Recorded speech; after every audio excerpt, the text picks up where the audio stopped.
Good evening, ladies and gentlemen. This is Frank Mangano. I'll be your host for tonight's call, and welcome to Part 7 of our Law of Attraction series. Now, tonight we'll be talking about building wealth with our very special guest, Jim Sinclair, who's a financial advisor. But first, I'd like to introduce clinical hypnotherapist Steve G. Jones to the call. Now, ladies and gentlemen, Steve has been practicing hypnotherapy since the 1980s. He is the author of 22 books on hypnotherapy. Steve is a member of the National Guild of Hypnotists, American Board of Hypnotherapy, president of the American Alliance of Hypnotists, on the board of directors of the Los Angeles chapter of the American Lung Association, and the director of the Steve G. Jones School of Clinical Hypnotherapy. Now, Steve is a board-certified clinical hypnotherapist. He holds a bachelor's degree in psychology from the University of Florida, a master's degree in education from Armstrong Atlantic State University, and Steve is currently working on a doctorate in education at Georgia Southern University. Ladies and gentlemen, please welcome to the call clinical hypnotherapist Steve G. Jones. Steve, are you with us? I am, Frank, and what an exciting show we have for everyone. I mean, we've got a guy here, Jim Sinclair, who is going to tell us all about how to get wealthy. What could be more exciting than that? I'm looking forward to getting into this information tonight as well. Yeah, Frank, it's going to be a wonderful show for everyone. It's going to be very enlightening, I'm sure. I have a lot of questions. Listeners have written in with their questions, and something that's on everybody's mind, money. We all know that greed is not the answer, but we do, at the same time, need to make sure that we know what we're doing with our money. You know, before we go any further, Frank, I think people should know about you. Ladies and gentlemen, this is Frank Mangano. He's a consumer health advocate and natural health writer who's the author of 3 best-selling books, and he's an independent researcher. Frank, it's an honor to be on the call tonight with you. Thank you very much, Steve. It's my pleasure as well. And at this time, I'd like to introduce our special guest. And ladies and gentlemen, our special guest for this evening is Jim Sinclair, who is a Series 7 and Series 66 licensed wealth manager who currently lives on Tybee Island in Georgia. Now, for those of you who aren't familiar with Tybee Island, both Sandra Bullock and John Mellencamp own houses there. It is located just south of Hilton Head Island, where Tiger Woods plays golf. He graduated from Georgia Tech with a degree in materials engineering. After spending some time in various engineering positions, Jim realized that engineering was not for him. Jim gained a lot of practical experience and technical reasoning skills while working as an engineer. This, along with complementing his lifelong interest in finances and his grandfather's experience and success in building a business, convinced Jim to enter into the field of finances. Needing to gain experience and training as well as good financial values, Jim joined Edward Jones Investments. After intense training and a lot of hard work, Jim quickly found success. But his long-term goal of being a business owner and working on his own was still unfulfilled. After a couple of years with Edward Jones, Jim joined a group of colleagues in Bluffton, South Carolina, and helped found Harbor Light Wealth Management. Currently, the company is experiencing rapid growth and employs several wealth managers along with attorneys and CPAs. In addition to running a successful business, Jim is an avid athlete. At Georgia Tech, he was a member of the crew team, which allowed him to compete with other athletes on a national level. Currently, Jim is on the Savannah Triathlon team. In November, he completed his first marathon, and he has plans for several run, bike, and triathlon races for the upcoming year. His ultimate goal is to complete an Ironman triathlon. His current plan is to attend Ironman Brazil in May of 2009. Jim attributes much of his success in life on his experience as an athlete. Ladies and gentlemen, please welcome to the call Jim Sinclair. Jim, are you with us? Yes, I am, and let me say it's an honor to be on the phone with both of you today, Frank and Steve. How are y'all doing? Doing great, Jim. Thanks. Doing well, Jim. Thank you. Jim, if you're ready, we'll go ahead and get started with the questions. Sure, I'm ready whenever you are. Okay. Frank has a few, I believe. Frank, you got some questions ready for Jim? I certainly do, Steve. Thank you. And Jim, it's my pleasure to be on the line with you tonight as well. And my first question for you, Jim, is you work as a wealth manager. Can you explain to our audience exactly what you mean by wealth manager? Frank, it's funny you actually brought that up. People ask what I do, whether it be at the supermarket or a good friend of mine. I often tell them I'm a wealth manager, and a lot of times they kind of chuckle. And they said, let me know when you find some wealth, and I'll let you manage it for me. And, I think a lot of people feel that, unless you've got a lot of money, you don't necessarily have wealth. And I think a lot of people in my industry, market themselves as financial advisors or stockbrokers, investment representatives, or anything else. My problem with those titles are I think that they limit themselves strictly to involving people's money, and that's not exactly what I do. I'm a wealth manager, and I think that involves a lot more of working with my clients and their goals and how I can help them obtain and achieve their goals, and a lot less to do with what stock they own, what mutual fund they own, what they should be investing in. Dealing with market conditions. We all know the market goes up and down from time to time. There's lots of volatility. Am I going to have enough to do this? Can I put money into my IRA? These are questions that can be answered very simply. These things are not rocket science. I think people get very confused by them, but they're not a really big deal. But what is a big deal is helping people make a plan, helping people manage their lives, and making sure that their finances fit into their lives so that their finances can fund their lifestyle. And I think that all comes together, and I think that I consider that to be the wealth management process. And I try to do a lot more for my clients than just pick their stocks. I try to help them manage their wealth and manage their lives in the best way that I can. And thank you for answering that, Jim. So basically, you're implying that wealth is more than just finances. Am I correct? That's correct. Can you please elaborate a little on this, or better yet, could you try to define the term wealth? Sure. I think that wealth is about success, happiness, and balance in all aspects of your life. Really, when you get down to it, let's say someone comes into my office and they say they've got $5,000 to invest. That's a question you would ask an investment representative or a financial advisor. And it would be very easy to say, hey, let's put this $5 into investment A. But instead of doing that with wealth, I like to look at this and say, what is this $5,000 for? Money. All it is to any of us. I don't care if you've got $50 or $50 million. Our money is there so it can support us on a daily basis, so it can support our lifestyle. Basically, we're all looking for the appropriate amount of income to fund the things that we like and the things that make us happy. And in order to do this,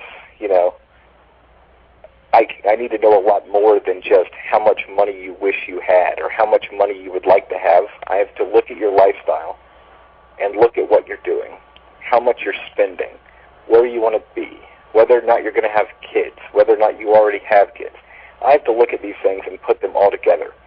And by helping you tie your finances in and see the bigger picture of how your finances are something that's there to supplement your life. Your finances aren't your life. And once you see that the money you have can help you achieve the goals that you have, I think you can put yourself on the path to achieving wealth. And then wealth is a lot more about the wealth of your life and the wealth you feel as an individual and how happy you are and everything you have than the amount of dollars that are in your bank account. Well said, Jim. And if you don't mind, I'd like to use yourself as an example here, and I'm sure everyone listening on tonight's call will be very curious to know the answer to this question, which is, how would you personally approach the wealth management process? Okay. First of all, I'd like to explain that if we got into the entire process of everything I do and everything I'm looking for, I think we would spend way too much time on the phone, and frankly, we'd probably bore most of you out there. So I'm going to pick a simple example. I often use it with my clients, and I know earlier you mentioned in the chat that I bank a lot of my experience on my success as an athlete. And I want everyone to know this has very little to do with my athletic ability. It's just because athletics are my passion, and they are what I find enjoyment in life. And I learned very quickly that you're going to get a lot more fulfillment out of the things you enjoy if you make a plan and you understand them. I've learned very early in my athletic career, I'm not an Olympic marathon runner. I'm never going to be an Olympic marathon runner. So there's no sense in me comparing myself to an Olympic marathon runner. But what I can do is I can examine my place in the world of athletics, and I can understand my abilities and my limitations. And once I have painted a picture of who I am and where I am, I can paint a picture also of where I would like to be and how I can get there. Whether that's running a race 1 minute faster or completing a distance that I've never been able to achieve before. If I set a time, a date, a place, and most importantly, if I put a plan into action that is reasonable and obtainable, I can achieve my goals. So let's, for example, say I want to run a 10-kilometer race in 6 weeks. And I currently understand that I've got the fitness to complete a 10K as of today. So there's no point in going, can I complete that distance? But I will say, what have I done in past performances? And where am I now compared to where I was then? And once I've found that balance, I can create a plan on a week-to-week basis of what I need to do to make sure that when that race comes, I am able to compete at the level I would like to, and I can do everything in my power to try to attain and achieve the goal that I'm trying to get to. This is what we do, the law of attraction wealth management process. When someone comes in and says, hey, I want to retire with $12 million, I say, hey, let's, beep, beep, let's back the truck up. Where are we now? Where do we want to be? And first thing we need to figure out, is this an obtainable goal? We all can't be Bill Gates. We all can't be Warren Buffett. We may not all be billionaires in our lives. And I think that it's very difficult. We all would have natural instinct. We look next door and we see our neighbor and go, wow, if my life was only that easy. If that guy's got so much money and he hardly works, I see him outside playing ping pong every day. We can't do that. We don't know the situation, and in all likelihood, they got there through hard work. I was looking at some statistics the other day, and less than 5% of all millionaires inherited their money or got it through some sort of settlement. This basically means 95% of people who have become rich, I'm not going to say wealthy because wealthy does not imply the amount of money you have, but 95% of the people that have gotten rich have done this through hard work, and it's not luck. And the one thing I will say that they'll have in common is they had a plan. They structured their lives. I'm not saying you went to their desk and everyone had every file in order. What I'm saying is when they went to bed at night, last night at 9 o'clock, they knew when they were getting up at 7 a.m. exactly where they were going to be. They didn't wake up and say, oh, well, what am I going to do today? And sat around for 2 hours, and now it's 9 a.m., and you've lost 2 hours of your day. Everything is done on a day-by-day basis. We only have so much time in each day. And if we go into each day knowing what we're going to do, that can help us become wealthy. You can see this in all aspects of life. It's very easy to say, hey, I wish I had more time to spend with my kids. And then you go, well, tomorrow I'm going to spend time with my kids because it's Saturday and I don't have to work. Well, what happens in reality instead of going is you wake up the next day and you go, well, what are we going to do today? And no one makes a plan. No one does anything. around 10 o'clock, your kids' friends call, and they run off to go play with the kid next door, and you missed out on your opportunity to spend time with your kids. Instead, if you'd thought ahead, just taken 5 minutes the day before and said, hey kids, tomorrow I'm going to take you to the ice cream shop in the morning, and then we're going to run to the mall to look at a new toy for the house, or whatever the circumstances may be. Then when you wake up the next day, you're ready to go, and you don't sit around wasting time. And you're doing a lot of things. You're adding structure to your life, and you're adding a little bit of happiness to your life. This is going to add wealth to your life. And it works the same way with monetary issues.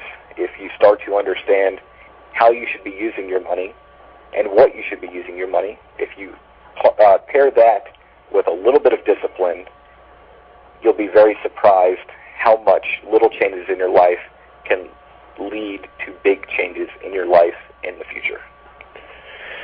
Now, Jim, you've brought up a very interesting point, and it sounds to me that planning is an essential part of the wealth building and wealth management process. Is that correct? Yes. Okay. I've actually, let me break off there for you. I've actually kind of got an example here that, a lot of people out there may be able to relate to, and this has to do with credit cards. Almost everyone on this call probably has a credit card or has had a credit card at some point in their life. And did you know the majority of people in the United States and in other countries carry a balance on their credit card, meaning they're not paying it in full every month. They're paying a portion, and on top of that portion, they're paying interest. And this credit card debt will stay with them forever. And I'm going to show you how with just a little bit of money, someone can make a great difference in their life. In this example, I would like to take a 30-year-old individual who has a credit card with a $10,000 balance. This is very, very typical. It's actually below the average. A lot of people have a lot more than this, but I thought this was a good round number, and it taught a good lesson. A $10,000 credit card. Most people, this is a sad fact, most people are making the minimum payment every month on their credit card. If you are making the minimum payment on a $10,000 balance, you're paying about $250 a month. And almost all of this is interest. Assuming you did not add any more debt to this credit card, if you were paying $250 a month, it would take you 279 months to pay off your debt. Well, you listen to that again, 279 months. I'm not doing the math exactly here, but that's around 12 years. No, excuse me. That's closer to 20 years of your life spent paying off your credit card. That is an astronomical amount. Yes, and it becomes like a mortgage. It becomes like your house payment. It becomes insurmountable.